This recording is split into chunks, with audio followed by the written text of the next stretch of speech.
top, body types. Yesterday I briefly mentioned the body types. There's 3 body types. There's ectomorphic body type. Those are really, really thin people. They can eat whatever they want, never gain weight. They burn fuel. They can eat 6,000 or 7,000 calories in a day and they would never gain weight. They just can do whatever they want. Yes. I was just trying to peek through. You need to pull the door the opposite way. Where were you at? I was prepping in the kitchen. We just got through doing some self-massage and beating ourselves up a little bit and releasing judgment and drinking some water. Sure, you can help me answer the questions. I'm about to just do body types really quick.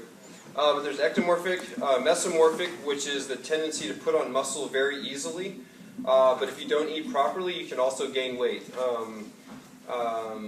And so mesomorphic body type is kind of my body type. I'm a combination. My dad was pretty much straight mesomorphic. My mom was mesomorphic with endomorphic tendencies. If my mom and dad ate the same meal, my mom would gain a little bit of weight and my dad would stay the same. And that's what the pattern that happens in many couples or many relationships is that there's different body types, different blood types, different needs, and they'll eat the same meal. And then over a course of years, one of the people will start to develop some sort of a unhealthy tendency or expression in their body, and it's because they're different body types, their body's different way of handling things. The other one is the endomorph. That's more of like the pear-shaped body type. That body type is extremely carb sensitive, not necessarily with fresh fruits or vegetables, but especially with cooked carbs, heavily processed carbs.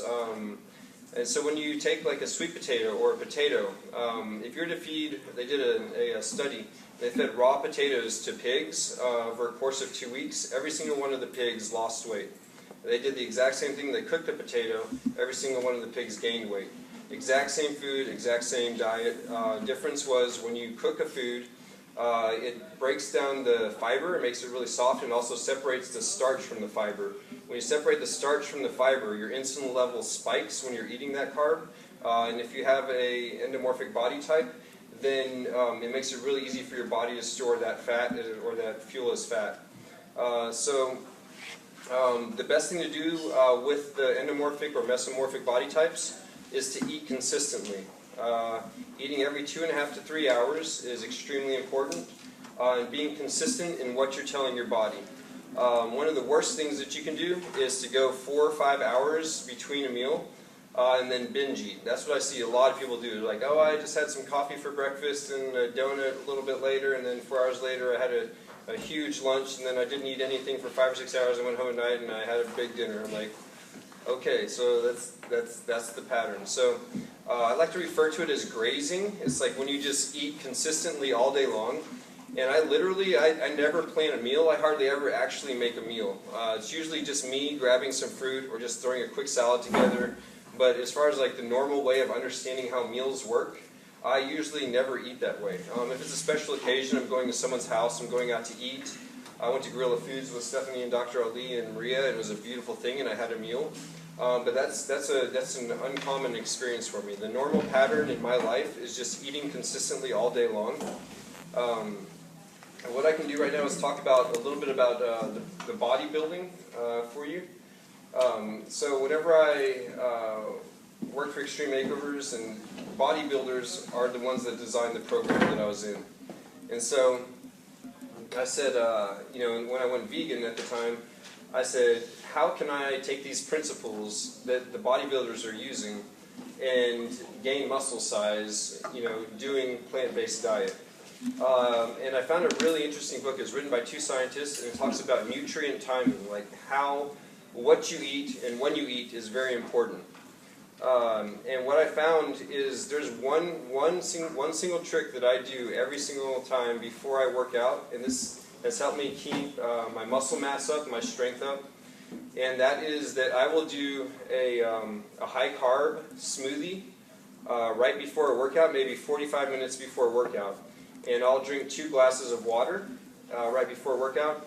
And then I do peak training now, which is instead of training 5 or 6 days per week, I'll just go out and I'll just do, and this isn't for everyone, but I'll just go out and I'll just like max out on pull-ups, or I do a lot of workouts with logs and rocks and just lifting rocks over my head, logs, like running up hills and climbing trees, that kind of thing. But I'll do that. And then here's the most important part, and that is that there's a 30-minute window directly after you exercise. And during that 30-minute window, protein synthesis, which is your body's ability to absorb protein, it's at 85%. If you wait for, after that 30-minute period, it goes down to 30%. So you're missing a huge opportunity if you do not eat directly after a workout, and if you don't eat a smoothie or something like that, or like a blended nut milk with a lot of protein in it. And I'd make it probably 75% protein and 25% carb, and those carbs can be low glycemic. So a perfect smoothie that I'll do is like fermented brown rice, hemp seeds with blueberries and coconut water, and just blend that. And you can use other nuts or seeds. You can use spirulina. You can use moringa. There are probably 10 to 15 excellent sources of plant-based proteins, and also of combining nuts and seeds to make complete proteins. And so if you do a low glycemic, high protein, plant-based smoothie in that 30-minute window directly after your exercise, it immediately rebuilds what you just broke down. So what's the smoothie again? The smoothie that I usually make has hemp seeds, has usually fermented brown rice. Sometimes I'll use the pea protein. How much hemp seeds would you put in there? I usually do about 30 grams of hemp seeds, which is usually about 2.5 scoops. And then the other ones I'll use are spirulina sometimes. Is a really good one. It's about 60% protein. And then moringa, which is just becoming popular, but it grows like a weed, and it could actually serve many of the world's hunger issues can be solved with moringa, because it grows like Moringa, and I think probably it'll hit the market within the next year. It's just started in some small places to hit the market, but it is easily digestible, easily grown, and it's a complete protein. You buy it dry, or? Yeah, use it dry. I have some moringa trees near my house. I'll just go and strip the leaves off of it and blend it into a smoothie, and it's really good. It tastes really good. It tastes kind of like spinach. So if you're doing that, that is extremely beneficial for it, and that's the main thing that I would do is eat consistently. Now, if you're ectomorphic body type and you're wanting to put on muscle, someone who's really, really thin. And I have a lot of raw foodists who are really thin. They come up to me and they say, I really want to put on muscle. And the thing is, I have to be really honest with them. And I say, well, if you're going to put on muscle, you're going to have to start eating cooked food. And because I've seen people, when I lived in California, I was around all of the big ones, all the big guys. And you can get really, really lean and strong. Like when I eat 100% raw foods, I was leaner and stronger than I've ever been, but I was about 15 pounds lighter than I am now. And I don't eat 100% raw now. I do some quinoa, some steamed grains in the winter, some soups, and that helps my body retain a little bit more water, and your muscles retain water as well. And so I maintain my size slightly with that. But if you have an ectomorphic body type, it's going to be really, really hard for you to gain muscle. The mesomorphic is actually the perfect, so your body type would be perfect for raw foods. You would get super lean, and you would feel really, really good doing that. Then the most important part of exercise is rest. I see people every day that just kick their butt over and over in the gym, and they never give their body time to rest, to recover. Usually 2 days, full rest. And different people can handle different types of exercise, and I don't want to put a limit on anything.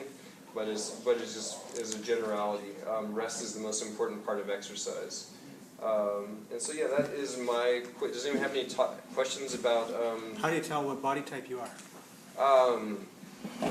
There's usually I can pull it up on a computer, but there's a graph. Everyone knows like the super skinny people, like they're really, really thin. Now there's a difference. There's really thin, lean people, and there's people that their skin is really loose and they're kind of like.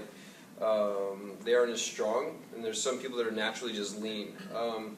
There's a slightly different build in those ectomorphic body types. The mesomorphic body type is kind of like built like maybe like a linebacker kind of build.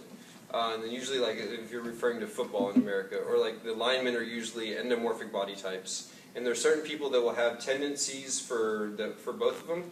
A lot of people can have really skinny wrists or ankles or necks, and then they'll have like a pear-shaped thing.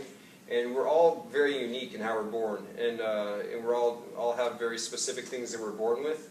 And I don't think that there's one answer that covers everyone, or there's one general rule that applies to everyone.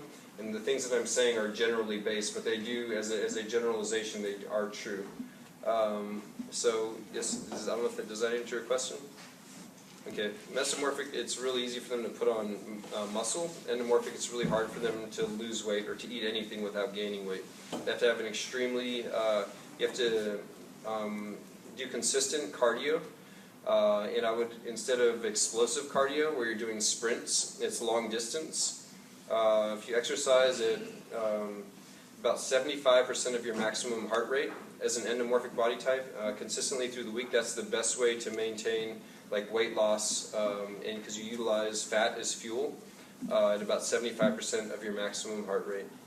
And then the mesomorphic, if you're just eating correctly and just exercising a little bit, you'll be pretty good. But if you start eating, a crappy diet and stop exercising, you'll gain weight, but not as quickly as the endomorphic body types. What about timing of the workout? Do what? Is it the timing of the workout? Is it the morning versus? In a perfect world, I think in the morning. Yeah, I've never started a day with a workout and then the rest of my day wasn't amazing. But I've had a bad day before, and at the end of the day worked out, and then it just was better after the workout. Yes. So there's something about releasing those toxins, burning those calories. Your body's releasing endorphins and serotonin, which it's impossible to feel bad when your body's releasing serotonin and endorphins. So that is what you're taking with you into the next part of your day. It's just like your body's way of producing ecstasy. So yeah, I suggest